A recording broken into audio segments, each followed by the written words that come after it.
My ex-husband told me I'd never survive without him when he left me for another woman. When my dad won $12 million, he came crawling back and I let him crawl. My ex-husband Dennis left me on a Tuesday in March, 3 weeks after our 5th anniversary. He didn't sit me down first. He just walked in from work, dropped a duffel bag on the bed, and told me he'd been seeing a woman named Christy from his gym for 7 months and was moving in with her. I asked if we could talk about it. He said there was nothing left to discuss.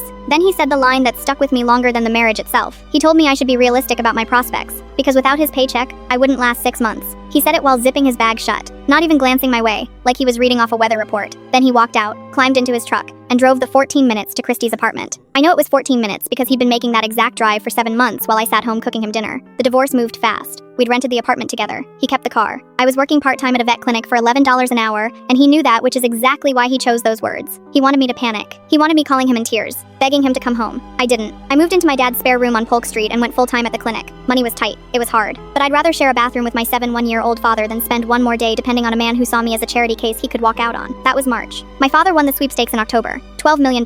He'd been entering those things for 30 years straight. My mother used to joke before she passed that he'd spent more on stamps than he'd ever win back. But the man hit. He called me from his living room, his hands shaking right through the phone line. My father isn't flashy. He paid off his mortgage, set up a trust, and handed me $2 million because he said I'd earned it just by being the only one who showed up after mom died. I put a down payment on a real house, 3 bedrooms, 15 minutes from my dad, bought myself a car, signed up for the vet tech program I'd wanted to do for years. For the first time as an adult, I could breathe without running numbers in my head first. Dennis found out in November. On a Saturday morning, 7 months after walking out for a woman he'd met on a leg press machine, he showed up at my father's door holding flowers. Not my house, my father's. He told my dad he'd made a terrible mistake. My father, who'd never liked Dennis but put up with him because I'd asked him to, told Dennis I didn't live there anymore and closed the door on him. Somehow Dennis tracked down my new address, probably through his cousin, the one who works at the post office. He showed up the next Wednesday with an even bigger bouquet, told me he'd been miserable, said Christy had meant nothing, said he wanted to come home. I asked when they'd broken up. 2 weeks ago, he said. I did the math myself. He'd learned about the money in early November. He and Christy split in early November. He showed up at my dad's house a week after that. The timeline wasn't exactly subtle. I told him to leave. He came back that weekend with a pawn shop ring. Said we could travel, buy something bigger, finally start the family we'd talked about. Every single plan cost money. My father's money. Not once did he mention love. I asked him whether I should be realistic about my options. He didn't catch the reference. He just kept talking. I told him to get out and stay gone. I shut the door and watched through the window until his truck disappeared down the street. I thought that was the end of it, but Dennis doesn't take no easily. He switched strategies. 2 days later, Tony called a guy we'd both been friends with during the marriage. Tony said Dennis had been crying on the phone to people, telling everyone I'd come into money and gone cold. I'm not picking sides, Tony said. I just wanted you to hear it from me. He's out there telling people you shut him out. Dennis wasn't only trying to get back into my life, he was constructing a narrative. One where he was the remorseful man trying to fix his mistakes, and I was the woman who'd gotten rich and forgotten where she came from. I called my dad. He told me Dennis had parked his truck at the curb the day before and just sat there for 20 minutes on his phone, pointing toward the house. Over the following week, calls and texts started rolling in from people I hadn't heard from in months. Dennis's cousin, a woman from my old building who'd barely spoken 2 words to me back when I lived there, a guy from Dennis's job. Every single one circled the same question. Are you and Dennis really done? I heard you came into some money. Dennis was sending out scouts. I called him directly. Stop sending people to check up on me. I'm not a house you're trying to flip. He pulled out that fake, confused, innocent voice, the same one he used whenever I caught him in a lie during the marriage. I don't know what you mean. People are just worried about you. I said, nobody was worried about me when I was making $11 an hour, Dennis. Silence on the line. Then, low. I'm not giving up on us. I hung up. I didn't slam anything down. Didn't raise my voice. I just pressed the red button, set the phone on the counter, and stood there staring out at my yard, my house. My life built with my own 2 hands and my father's love. Dennis didn't get to lay claim to any piece of it, but hanging up didn't actually settle me, because I knew he wasn't done. This wasn't a man pining for his wife. This was a man watching money walk away and unable to stand it. I called Tony back the next day and walked him through the whole real timeline over coffee. How Dennis left in March. How my dad won in October. How Dennis and Christy split the exact same week the $12 million became public. How he went to my dad's house first because he figured that was the easier door in. How every single plan he pitched somehow circled back to spending money. How, not once, not a single time did he say he missed me as a person. Tony sat there with both hands wrapped around his coffee cup, didn't interrupt once. When I finished, he looked at me for a long beat. I believe every word of it. The timeline doesn't lie. But you should know he's telling a completely different version to everyone else. Says you changed. That the money turned you cold. And some people are buying it. That landed hard. Dennis didn't just want my money. He wanted my reputation too. He wanted to bend how people saw me until I looked small, cold, ungrateful, until the only fix left was taking him back. And if I refused, fine, he'd still walk away looking like the good guy who tried. Either way, Dennis came out ahead. That was the whole game. That's when I called Savannah. She used to date one of Dennis's friends, so she'd spent plenty of time around him. When I told her what was happening, she didn't even blink. He pulled the same move on his ex before you. Showed up at her family's Thanksgiving, gave a whole speech. Her family pressured her right into taking him back. Lasted 4 months. I asked what happened after those 4 months. He cheated again. He doesn't want a wife. He wants an audience. That word lodged in my brain. Audience. That's exactly what Dennis had been assembling this whole time. Not a relationship, an audience. People to witness him perform the role of the sorry husband, the reformed man, the guy just asking for one more shot. He needed witnesses, so that when he told his version, there'd be heads nodding along to back him up. I spent the next 3 days going through my phone like it was evidence, because honestly, it was. Every text Dennis had sent since he resurfaced. The one about a bigger house together. The one mentioning some resort vacation he'd clearly already researched online. The one bringing up investing together, whatever that was supposed to mean. The voicemails about renovating my house, adding a pool, looking at properties, starting some business with seed money he obviously expected to come straight from my account. I scrolled through it all slowly, reading every word, and something tightened in my chest. Not once, not in a single text, not in a single voicemail did Dennis say he missed my laugh. He never said he missed talking to me at night. He never mentioned missing how I made coffee. He never said he missed me, period. Every message centered on what we could have together, and every single thing he described had a price tag attached. That told me everything. My dad's birthday dinner was coming up. Dennis had already called him asking to attend. My dad told me, I don't want that man under my roof, but if he shows up regardless, I need you ready for it. I told my dad to invite him. Why would I let that snake back in? Because, I said, I want him sitting in a room full of people who already know the truth. My dad went quiet for a long moment. I could hear his wall clock ticking in the background, the same one that's hung there since I was a kid. Then, almost to himself, he said, your mother would have done exactly the same thing. That landed somewhere deep. My mom never raised her voice,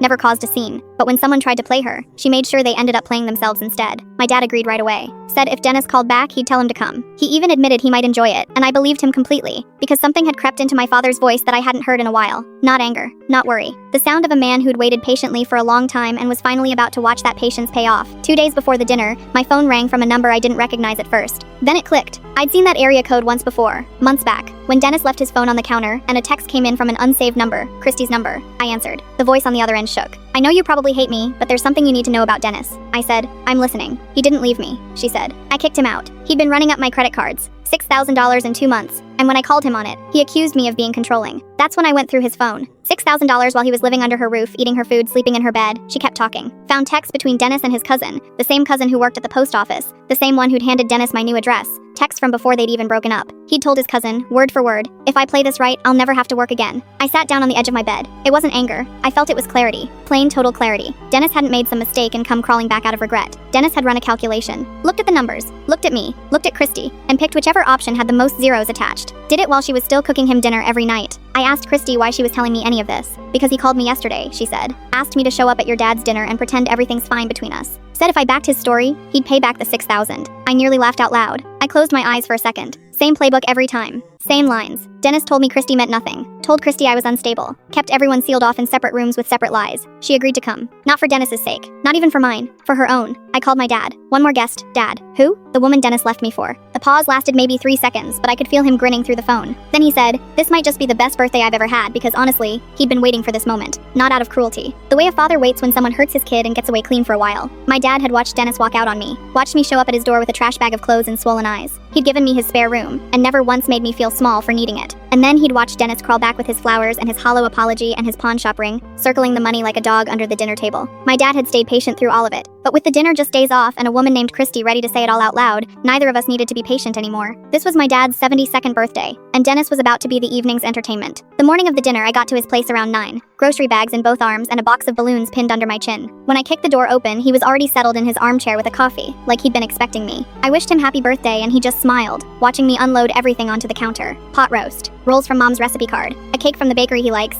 a handful of balloons, even though he's not really a streamers and confetti type of man. I tied them to his chair and set the table with the good plates mom used to bring out for holidays. Nothing extravagant, just warm, just right. While I worked the kitchen, he watched me move around the way I used to watch my mom do the exact same thing as a kid. At one point he said, your mother always said the best gift you could give someone was the truth. I smiled. Well, Dennis is about to get one heck of a birthday present then. He laughed a real laugh, the kind that comes from somewhere deep in your chest. I hadn't heard that sound from him in weeks. Tony arrived first with a wine bottle and a card. He found me near the fridge. Dennis texted me an hour ago asking what he should wear. Thinks tonight's his big comeback moment. I leaned against the counter. It is. Just not the way he's imagining. Savannah showed up 20 minutes later through the back door. No knock. Dish already balanced in hand. She leaned in close while we worked. Christy's still coming, right? I nodded. He's going to lose it the second he sees her. That's exactly the point. He's been performing for months straight. Tonight, nobody's handing him a script. At 6:45, 15 minutes before Dennis was due, a quiet knock came at the front door. Christy stood on the porch, arms wrapped around herself like she was cold, even though it wasn't. I opened the door. You don't have to do any of this if you don't want to. If you want to leave at any point, you leave. No questions. She shook her head. I'm not going anywhere. I spent 4 months getting lied to.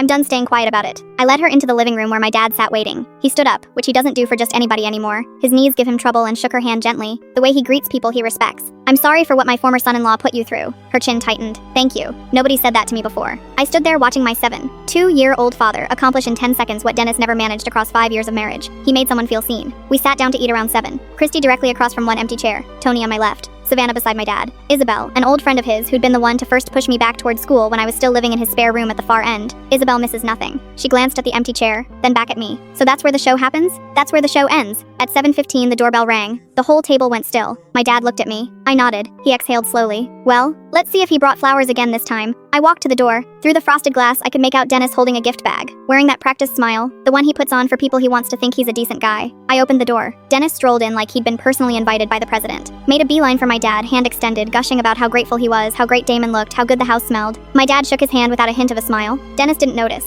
He was already pivoting to the table, compliments spilling out. His eyes skimmed past Tony, Savannah, Isabel, but he never quite registered the far end, where Christy sat with her back partly turned. He dropped into the empty chair right across from her, still grinning. Good to be back among family. I didn't say a word, just sat down and waited. Dennis lifted his glass like he was toasting at a wedding, looked over at my dad. I just want to say, sir, happy birthday. You've always felt like a second father to me, as if he hadn't spent 5 years calling him the old man behind closed doors. He waited for someone to clink glasses with him. Nobody moved. My dad raised his own glass, took a slow sip, set it back down without a word. Dennis lowered his, smile flickering for just a second. But he recovered, the way Dennis always recovers. He folded his hands and scanned the room. I just want everyone here to know I made a real mistake walking away from this woman, and I'm here to make it right. The words just hung there. No one responded. Then Christy turned around. I watched Dennis's face in real time. The smile didn't drop, it froze, like someone had hit pause mid-frame. Christy looked straight at him. Hey Dennis. His head whipped toward me. What is she doing here? She's my guest. His jaw locked. Hands flattened against the table. This isn't funny. Nobody's laughing. Sit down. His eyes darted from face to face, running calculations. He looked at Tony. Tony didn't glance up. Looked at Savannah, she didn't blink. Looked at my dad, he took another sip of his drink. Christy leaned forward. Should I tell them, Dennis? Or do you want to? Something ugly crossed his face.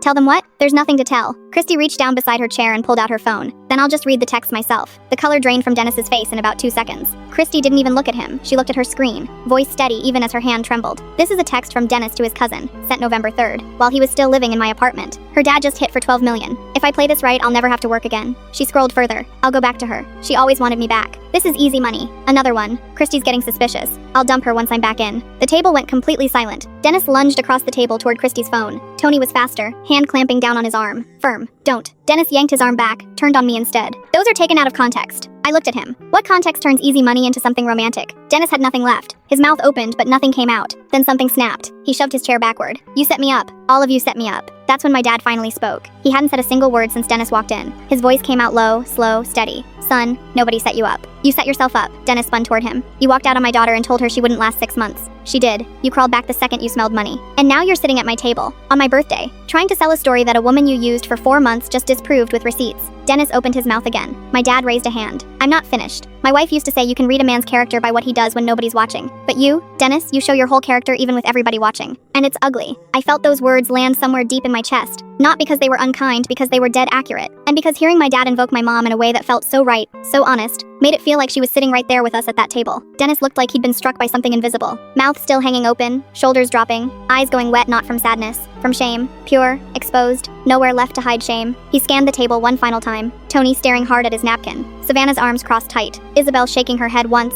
slow and final. Christy still holding her phone steady. My dad had already turned back to his drink like Dennis wasn't worth another second of attention. Then he looked at me. I was the only one still looking back at him. I stood up. You told me I should be realistic about my options. So here they are. You can walk out that door right now and never contact me, my father, or anyone at this table again. Or you can keep standing there, while Christy tells the whole table about the $6,000 you stole off her credit cards. Dennis's face went bone white. He turned to Christy. She lifted her phone again. I've got the statements too. Dennis didn't say another word. He grabbed his gift bag, knocked his chair into the wall behind him, and stormed toward the front door, shoulders practically up around his ears. The screen door slammed shut behind him. I heard his boots on the porch steps, the truck door, the engine, and then the sound shrinking smaller and smaller until it disappeared completely. The table stayed quiet for about 5 seconds. Then my dad picked his fork back up, glanced at the cake sitting in the center of the table, and said, "Best birthday I've ever had," and the whole table laughed. Tony laughed. Savannah laughed. Isabel shook her head, smiling. Christy covered her mouth, laughing through tears. And my dad just sat there at the head of his own table, grinning like a man who'd gotten exactly the gift he wanted. I pulled my chair back in and looked across at the empty seat where Dennis had been sitting 30 seconds earlier. For the first time in a long, long time, that chair across from me was empty, and I was glad.